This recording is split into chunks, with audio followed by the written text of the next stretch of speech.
अस्सलाम वालेकुम नाजरीन, आज के पॉडकास्ट में खुशामदीद। हमारे साथ है ब्रिगेडियर सईद नज़ीर मोमन साहब। बात करेंगे ये जो अमेरिका ईरान के हवाले से जो सिचुएशन कभी टेंस हो जाती है, कभी रिलैक्स हो जाती है। अभी फिर खबर आई है कि पाकिस्तान ने अमेरिका को फॉर्मली एक रिक्वेस्ट भेजी है कि वो आज आखिरी दिन है जंग बंदी जो सीज फायर है कि उसमें तोसी करे।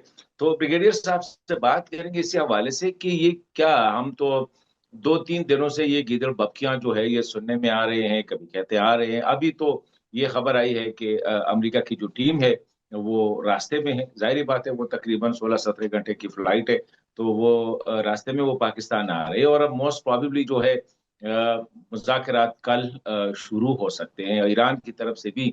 तो ये बात कर रहे हैं कि ये क्यों गैर जरूरी तौर पर, या ये जरूरी होता है ऐसी चीजों में कि उसको लंबा किया जा रहा है। ब्रिगेडियर साहब सलाम अलैकुम।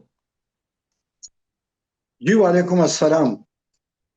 ब्रिगेडियर साहब कैसे देख रहे हैं ये जो सिचुएशन है? एक हफ्ते से इस्लामाबाद हम टेंशन में है, पता नहीं ईरानी कितने टेंशन में होंगे, अमरीकी कितने टेंशन में होंगे। हम ऑब्जर्वर है, देख रहे हैं, इस सारे सिचुएशन को कवर कर रहे हैं। हम इतने टेंशन में है तो उनकी क्या हालत होगी? तो ये क्या चल रहा है? बिस्मिल्लाहिर्रहमानिर्रहीम।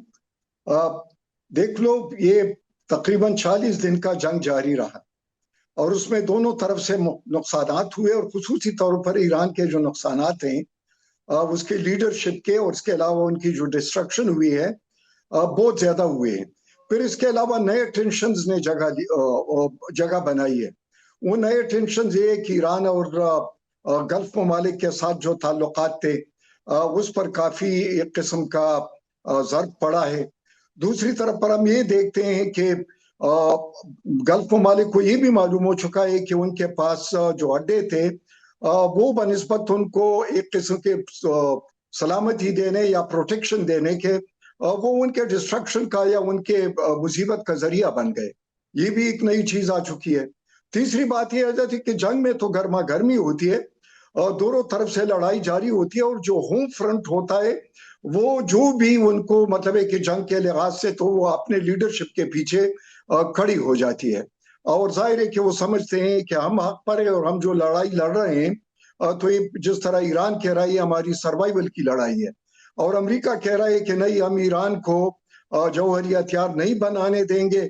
और दूसरी तरफ ये भी कहते हैं कि उसका जो रिजीम चेंज है वो भी ले आना। बहरहाल ये तो उसके अहदाफ थे। तीसरी तरफ पर हम ये कि इसमें गेम स्पॉयलर्स भी होते हैं, जिस तरह इसराइल इंडिया है, और इसके अलावा हार्ड लाइनर्स भी होते हैं।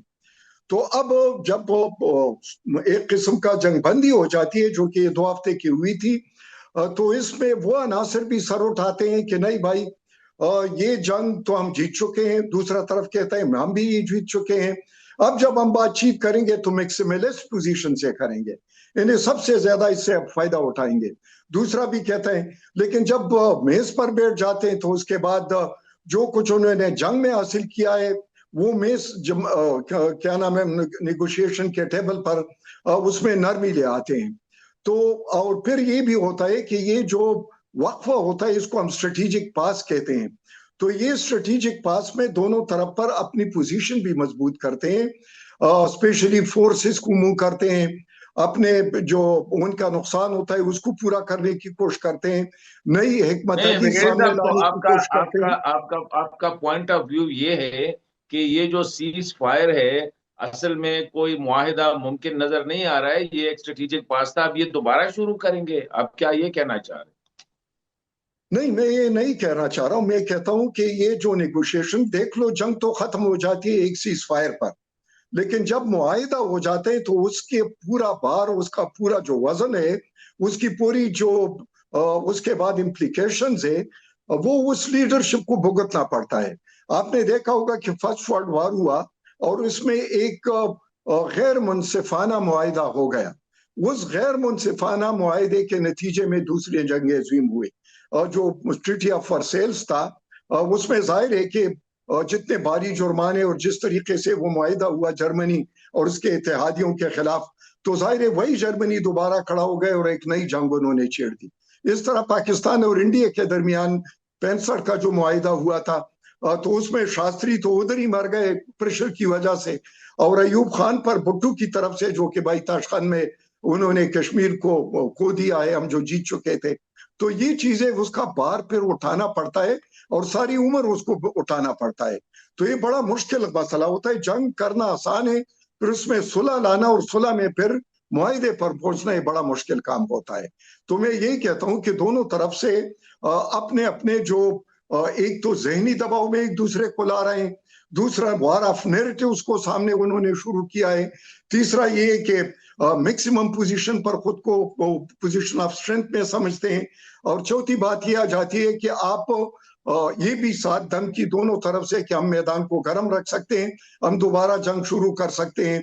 तो वर्ल्ड को भी एक किस्म का पैगाम देते हैं कि आप दरमियान में आ जाए। जी जी ब्रिगेडियर साहब, अब क्या नजर आ रहा है आपको?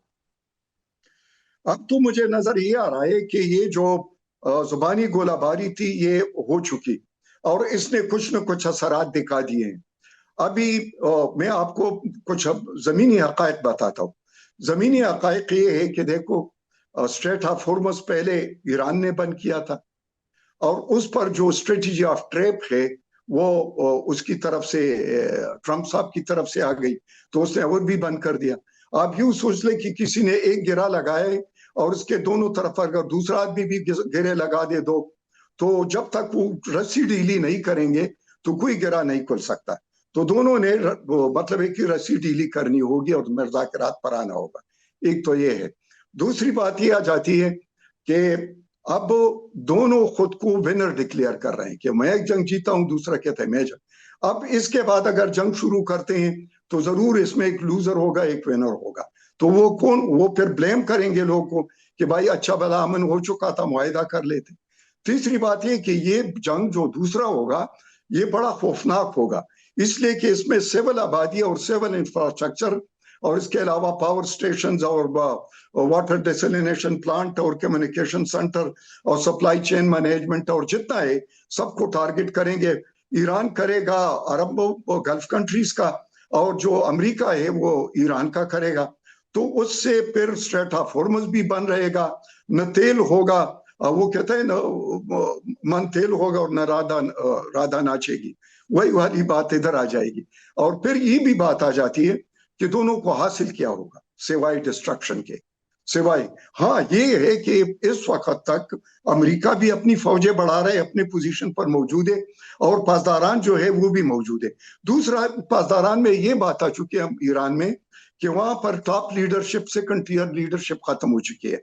तो अब जो कम तजर्बाकार लोग हैं वो एट द हेलम ऑफ अफेयर्स है, और उस पर सबसे ज्यादा जो बारी है वो IRGC है।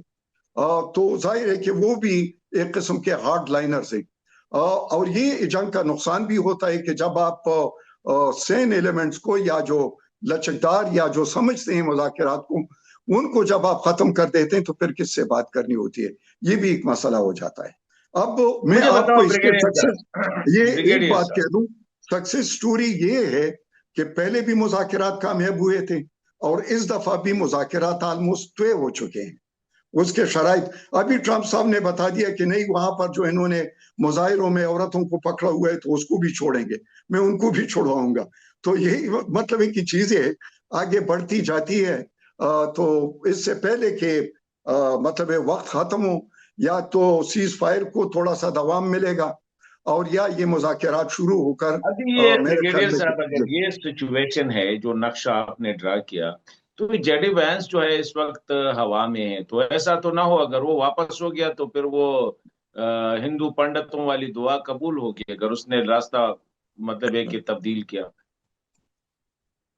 देखो, हिंदू पंडितों को 3-3 हजार रुपए दिए, 3 हजार में उनका दुआ कबूल होना बड़ा मुश्किल काम है।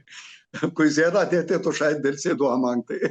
एक तो ये है। तो बहरहाल इजराइल जो चाहता है वो असल में वो अपनी जेब से दे रहा था ना, मोदी अपनी जेब से दे रहा था। हाँ, फिर वही है, वो जो हिंदू साहूकार होता है तो फिर वो उतना ही देता है। बहरहाल इसमें जो मतलब है कि सुलह पर या जो मुआहदे पर जो नाखुश ममालिक है या जिनके पेट में मरोड़ है या इसके अलावा जिनको सबसे ज्यादा तकलीफ है, तो वो तो इजराइल है, इंडिया है, कुछ अफगानिस्तान में भी ऐसे लोग हैं, اور اس کے علاوہ کچھ عرب میں بھی ہیں کہ نہیں بھائی جنگ ہو. تو یہ اور دونوں ہارڈ لائنرز بھی موجود ہیں، ایران میں بھی موجود ہے، امریکہ میں بھی موجود ہیں. لیکن میں یہ کہتا ہوں کہ یہ جو آپ نے بتایا کہ جے ڈی وینس ہوا میں ہے، وہ جو آ رہے ہیں تو ان کو جو اشارے ملتے ہیں، جس طرح ابھی ٹرمپ صاحب نے کہا ایک انٹرویو میں کہ ایرانی وفد آئے گا، معاہدہ کرے گا اور اچھا معاہدہ ہوگا، اور اس میں میری ایک نئی شرط ہے جو عورتوں کا چھڑانا ہے، یہ بھی اس میں شامل ہے. دوسری بات یہ کہ پاکستان بڑا ایکٹیولی اس کو پرسو کر رہا ہے، ملٹری ڈپلومیسی بھی جاری ہے اور جو کنونشنل ڈپلومیسی ہے وہ بھی ہو رہی ہے. تیسرا اس میں بڑا سٹیک ہولڈر ایک چائنا ہے، اور چائنا جو ہے وہ صدر ٹرمپ اگلے مہینے ادھر جا رہا ہے، تو اس کا بھی دباؤ ہے ٹرمپ پر بھی ہے کہ میں جب جاؤں تو جنگ ختم ہو چکا، معاہدہ ہو چکا ہو، اس کے جو انرجی کے جو راستے وہ کھل چکے ہوں، اسٹریٹ آف ہارمز کھل چکا ہو، تاکہ وہاں پر اس قسم کی چیز نہ ہو. یہ بھی ایک چیز ہے. اور تیسری بات یہ ہے کہ رشیا نے بھی کہا ہے کہ بھائی ہم میڈیٹر بننے کے لیے تیار ہیں. اس کا مطلب ہے ان کو بھی وہ ونڈو نظر آ رہی ہے کہ بات چیت جاری ہے اور بات چیت کامیاب ہوگی اور صلح ہوگا. تو اور اس کے علاوہ ہم یہ بھی سمجھتے ہیں کہ پاکستان نے اسپیشلی جو ابھی فیلڈ مارشل میں گزارے ہیں، تو یہ 3 دن تو ویسے نہیں تھے نا. اس میں یہ جو جتنا معاہدہ تھا، اس کے ایک ایک پل کو، ایک ایک نقطے کو اور ایک ایک زاویے کو انہوں نے جانچا ہے اور ان کے ساتھ ڈسکس کیا ہے، اور وہی چیزیں ادھر بھی کنوے ہو چکی ہے. اس کے علاوہ پاکستان نے ایک اسٹرینتھ بھی حاصل کر لیا ہے، اور وہ اسٹرینتھ تھا کہ سعودی عرب اس کے پیچھے کھڑا ہے، اس کے علاوہ قطر والے بھی، اور اس کے علاوہ مصر اور ترکی والے بھی.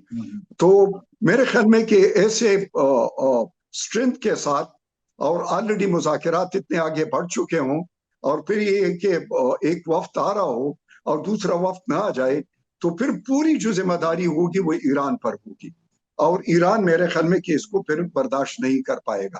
اور اگلی بات یہ آ جاتی ہے کہ جہاں تک ریٹرک کی بات ہے، تو ریٹرک تو دونوں طرف سے یہ ہوتا ہے. مذاکرات ایک سنجیدہ عمل ہوتا ہے، اور جو جنگ ہوتا ہے وہ ایموشنز جو ہوتے ہیں اس میں زیادہ کام کرتے ہیں، جبکہ مذاکرات کے ٹیبل پر آپ کو ہوش حواس اور بڑا تدبر سے کام لینا پڑتا ہے. تو میرے خیال میں اب اس کا ٹائم آ چکا ہے، ایموشن کا ٹائم ختم ہو چکا ہے. جنگ بندی میں توسیع ہوگا اور معاہدہ ہوگا. تو کیا سمجھتے ہیں کہ معاہدہ جو ہوگا، کیونکہ اس میں تو مجھے تو بہت سی چیزیں مسنگ نظر آ رہی ہے، اسرائیل اس میں نہیں ہے، عرب ملکوں کا حوثیز کا کیا ہوگا، یہ جو لبنان میں جو حزب اللہ ہے اس کا کیا ہوگا، یہ حماس کا کیا ہوگا، ایران کی ایکسپینشنسٹ پالیسی جو ہے اس کا کیا ہوگا، کیا یہ ساری چیزیں کور ہوگی اس معاہدے میں؟ دیکھ لو، ہر وہ اسٹریٹجی کے لیے، ہر پالیسی کے لیے ایک ٹائم ہوتا ہے، اس پر ایک سن سیٹ کلاز بھی آ جاتا ہے، اور سن سیٹ کلاز یہی ہوتا ہے کہ اسٹریٹجی کو پھر پالیسی کو آپ نے چینج کرنا ہوتا ہے، اور پالیسی وہی ہوتی ہے جو کہ آپ کی فلیکسیبل ہو، اور اسٹریٹجی وہ ہوتی ہے جو کہ اس میں آپ کے پاس کنٹینجنسی پلاننگ ہوتا ہے، اور اس کو آپ نئے حالات کے ساتھ نئے ڈھانچے میں اس کو ڈال لیتے ہیں اور اس کو پرسو کر جاتے ہیں. میرے خیال میں کہ پراکسیز کا جو وقت تھا وہ کافی حد تک ایک تو ڈیگریڈ بہت زیادہ ہو چکے ہیں. ابھی جو یلو لائن ڈرا کی ہے تقریباً 10-12 کلومیٹر اسرائیل نے لبنان کے ساتھ، پھر لبنان میں حزب اللہ کے خلاف بہت زیادہ جو ان کی حکومت ہے ان کے خلاف ہے. دوسری بات یہ آ جاتی ہے کہ آلریڈی امریکہ نے اس کا ذمہ لیا ہے کہ لبنان کے ساتھ اسرائیل کا معاہدہ ہوگا. تیسری بات یہ آ جاتی ہے کہ جہاں تک حماس کا تعلق ہے تو اس میں تو آلریڈی ایک غزہ پیس پلان موجود ہے، لیکن ابھی وہ بیک گراؤنڈ میں چلا گیا ہے، اور اس کے لیے جو انٹرنیشنل فورس اسٹیبلائزیشن فورس جانا تھا وہ بھی شاید بعد میں میٹیریلائز ہو جائے. اور اس طرح حوثیز کا جو ہے وہ بھی آپ نے دیکھا ہوگا کہ سعودی عرب کے ساتھ ان کے ابھی تعلقات بہتر ہوتے جا رہے ہیں، اور وہ اس طریقے سے ایک جنگ میں نہیں آیا جس طرح پہلے وہ 12 دن کے جنگ میں وہ آ چکا تھا. एक और बात इसमें मैं ये कहना चाहता हूँ कि अभी ईरान ने भी स्पेशली इतना आइसोलेट होकर, इतना सैंक्शंस के अंदर रहकर, और फिर इसके अलावा 2 बार जंगें लड़कर, तो उनके अवाम के मुस्तकबिल का या अवाम के तरक्की का या अवाम को रिलीफ देने का या वहां पर जो उनके वसाइल है उस वसाइल से पूरा फायदा उठाने का, यानी दुनिया के साथ एक बराबरी के ताल्लुकात पर और एक अच्छे ताल्लुकात का जो रास्ता भी इस मुआहदे के तहत खुल सकता है, मेरे ख्याल में कि इसको वो जरूर कैश करेगा, जरूर आ क्या जाएगा। ख्याल है?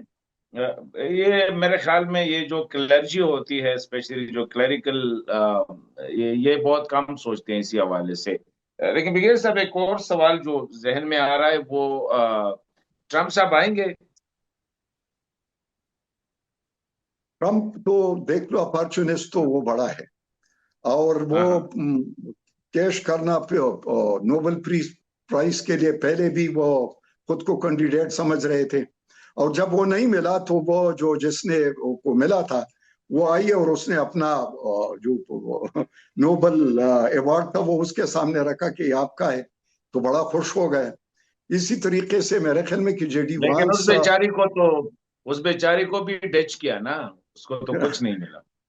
और बहरहाल वो तो यही समझता है, उसमें वो नरगसियत जो कहते हैं ना कि जानखोखी पे खिड़े रजे तरह, हाँ, वो तो सेल्फ प्रेज और सेल्फ जो है ना वो उसमें ज्यादा है। मतलब ये कि और आएगा, आएगा, हाँ, और आएगा। इसलिए कि आपका पहले सुना है कि पहला मुआहिदा भी तकरीबन करीब करीब था, लेकिन शायद उसका क्रेडिट जेडी वेंस को जानता, और जेडी वेंस अगला कैंडिडेट भी है, तो मेरे ख्याल में कि उसने कहा कि जो बाकी दौर रह गए तो इसमें पूरी तरह से मैं मतलब है कि टॉप पर रहूं और जेडी वेंस को इतना कद न दूं कि वो मेरे कद से बढ़ जाए।